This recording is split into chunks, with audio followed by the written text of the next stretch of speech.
Right. So let's kind of dive into this for you. We're exploring one of those really enduring, frankly, unsettling figures from European folklore, the Changeling. Hmm. And this wasn't just, a fairy story. It was actually a pretty devastating way societies explained behavior that seemed atypical. Yeah, absolutely.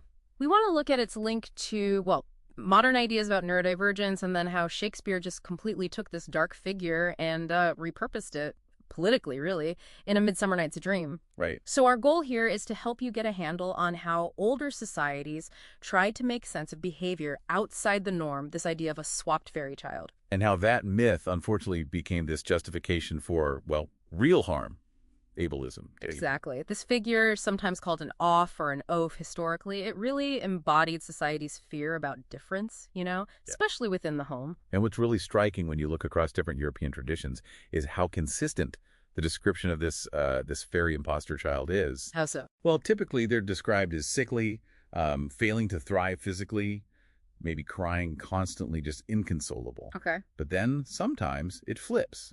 The child might seem uncannily smart, almost like a tiny adult, or have these weird savant skills like playing music beautifully with no training.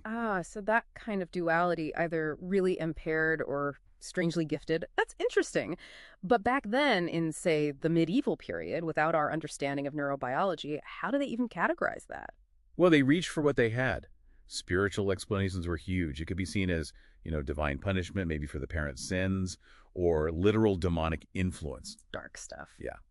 Or they might use pseudoscience like humoral theory, this old idea that your health and temperament depended on the balance of bodily fluids, blood, phlegm, yellow bile, black bile. And imbalance meant problems. Okay, so without a scientific lens, they explain difference through sin, demons, or dodgy fluid mechanics. Pretty much. And this lack of understanding is what gave the changeling myth its real power, and frankly, its terrible social function.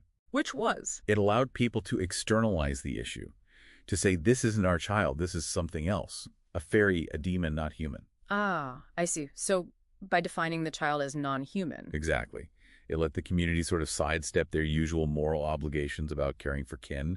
It opened the door to justify, well, horrific actions. Torture, neglect, even infanticide, all supposedly to force the fairy to return the real human child. That's incredibly dark. It is. And it wasn't just ancient history. You see this logic tragically extending even into the 1890s with the Bridget Cleary case in Ireland. She was an adult woman killed by her husband because he believed she'd been taken by fairies and replaced. Wow. So this belief had lethal consequences for a long time. Definitely. And that brings us to a really interesting modern idea. Some scholars look back at these folkloric descriptions, the sickliness, the inconsolability, the strange skills, and suggest this was society's way, however flawed, of trying to understand conditions we might now recognize, things possibly on the autism spectrum or other developmental differences. So the idea is that neurodivergence isn't new. It's always been here, just interpreted differently. That's the hypothesis, yeah, that the myth maps onto observable traits. Okay. But then we get to Shakespeare and A Midsummer Night's Dream. He uses the word changeling, but does something really different, doesn't he? Totally different. It's a critical shift. The boy they're fighting over, the Indian boy, he's explicitly the stolen human child, not the fairy substitute left behind. Right. Puck calls him lovely, sweet. There's none of that description of sickness or strangeness or disability that you see in the folklore. Precisely. Shakespeare keeps the word changeling, which carried all that historical baggage of fear and otherness. But he applies it to the abducted child, not the imposter. Yes. And by doing that, he completely detaches the figure from the themes of disability or pathology found in the folklore. The whole argument shifts. To what then? Politics. Pure power politics. The boy's origin is specifically mentioned the farthest step of India. He becomes less about domestic anxiety and more like a colonial prize. A colonial commodity, as some scholars put it. He's the object in this huge marital battle, this power struggle between Oberon and Titania. Exactly. So Shakespeare uses the fear associated with the changeling idea, the fear of the other, but redirects it away from disability within the home. And onto bigger external issues, gender politics, marital power, and even sort of early colonial acquisition. Right. And look at how it ends. Oberon only frees Titania from that humiliating love spell. Yeah. After she agrees to give him the boy. It totally reinforces the patriarchal order.